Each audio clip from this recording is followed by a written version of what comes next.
សម្លម្ជូរដំចេកប្រហែលវាជាម្ហូបទៅតាមតំបន់ទេសម្រាប់ទីតាំងខ្ញុំខេត្តកណ្ដាលគឺខ្ញុំស្លចុះសម្រាប់ខាងបងអូនវិញស្លដែរអត់ហើយបើសិនជាស្លរបៀបនៃការស្លមិនដែរហើយ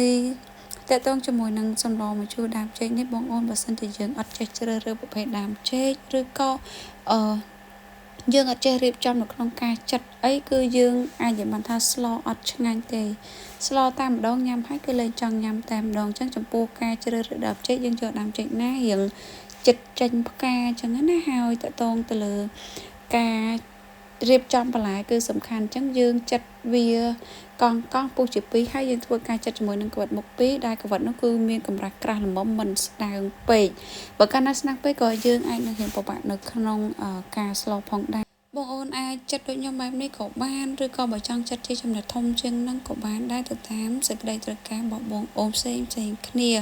ប៉ុន្តែបន្ទាប់ពីយើងចាត់ហើយកុំភ្លេចរឿងមួយបងអូនបើសិនជាភ្លេចចំណុចនេះគឺយើងស្លអត់ឆ្ងាញ់ទេពេលដែលយើងចាត់ហើយយើងត្រូវមានចង្កឹះឬស័យបែបហ្នឹងឬក៏ឈើបែបណាក៏បានដែរឲ្យវាមានគ្រឿងហើយយើងយកមកត្បាល់ដើម្បីដកអាសរសៃស្អិតវានឹងចេញណាបើសិនជាយើងអត់ធ្វើបែបហ្នឹងទេពេលដែលបងអូនស្លទៅដួសមកគឺជាប់ដុំដូចដែលខ្ញុំកំពុងតែត្បាល់នេះហ្មងអញ្ចឹងបែបហ្នឹងបើសិនជាគ្រាន់តែញ៉ាំដាក់ចូលក្នុងមាត់ហើយទៅពីអត់កើតទេអញ្ចឹងច្បាស់ជាញ៉ាំតែម្ដងគឺបងអូនលែងចង់ញ៉ាំរហូតតែម្ដងអញ្ចឹងចំពោះស្លម្ជូរដើមចេកយើងស្ដាប់ទៅសាមញ្ញធម្មតាតែបើសិនជាយើងធ្វើយើងអាចនឹងត្រូវចំណាយពេលវេលាវារៀងយូរដែរពិសេសការត្បាល់នេះគឺយើងត្បាល់វាធ្វើមិនអស់សរសៃនឹងទៅមិនមែនថាអស់100%ទេពេលយើងត្បាល់ហើយយើងអាចលូកដៃមើលទៅថាវាលែងជាប់ស្អិតជាពាក់គ្នាហើយអាហ្នឹងគឺយើងអាចយកទៅស្លបានហើយបន្ទាប់ពីទឹកពុះហើយគឺយើងឆុំប្រហុកបងអូនហើយទីតាំងបងអូនខ្លះខ្ញុំជឿថាគាត់អត់ប្រើប្រហុកទេក៏អាចនឹងប្រើទឹកត្រីក៏វាឆ្ងាញ់មួយយ៉ាងដែរព្រោះវាជាទម្លាប់នៃការស្លរបស់យើងអញ្ចឹងណាបន្ទាប់មកខ្ញុំបង់រំដេងបន្តិចជាមួយនឹងមើមខ្ទឹម2កំពឹសដើម្បីកាត់ឆ្អាបវាមុនពេលដែលយើងបង់ត្រីចូលណាអញ្ចឹងចំពោះត្រីថ្ងៃហ្នឹងខ្ញុំស្លត្រីរ៉ស់ប៉ុន្តែត្រីអាចរៀងទូចព្រោះដោយសារត្រីស្រែវាអត់សូវមានធំទេបងអូនបើសិនជាត្រីចិញ្ចឹមវាអាចរៀងធំណាអញ្ចឹងដល់ពេលដែលត្រីយើងឆ្អិន100%ហើយសូមយើងបងបន្លែចូលហើយចំពោះបន្លែនេះយើងដាក់តែមួយរំពុះបានហើយបងអូនព្រោះកាលណាតែឆ្អិនពេកក៏វាអត់សូវឆ្ងាញ់ដែរអញ្ចឹងពេលមួយរំពុះហ្នឹងវាសមល្មមហើយបើសិនជាបងអូនចិត្តស្ដាងប្រហាក់ប្រហែងដែលខ្ញុំបានបង្ហាញអញ្ចឹងណាហើយឆ្លៀតពេលដែលបងបន្លែអត់តន់ឆ្អិនខ្ញុំទៅបេះ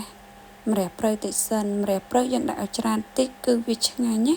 ហើយម្រះព្រៅនេះដាំខ្លួនឯងគឺស្លឹកត្រួយល្អខ្លាំងមែនតើហើយមានម៉ានត្រួយគឺខ្ញុំបេះទៅអស់ដើម្បីឲ្យវាបែកមែកមកថែមទៀតអញ្ចឹងណាហើយសម្រាប់ម្រះព្រៅដែលយើងដាំខ្លួនឯងនិងម្រះព្រៅទិញមកពីផ្សារក្លិនវាដូចគ្នាទេយើងដាំខ្លួនឯងគឺវាឈ្ងុយជាងណាព្រោះដោយសារយើងអត់មានបាញ់ថ្នាំឬក៏យើងអត់មានប្រើប្រាស់ជីអីច្រើនទេយើងដាក់តែអាចគោអាចអីតិចតួចអញ្ចឹងណាហើយយើងបន្ថែមគ្រឿងទៅបងអូនអំបិលប៊ីចេងស្ករទៅតាមចំណង់ចំណូលចិត្តហើយសម្រាប់ម្ហូបខ្ញុំគឺខ្ញុំអត់សូវប្រើរសជាតិដិតទេគឺខ្ញុំប្រើរសជាតិម៉ាត់ល្មមអញ្ចឹងណាហើយចុងក្រោយគេគឺយើងបង់ទឹកអំបិលចំពោះម្ជូរ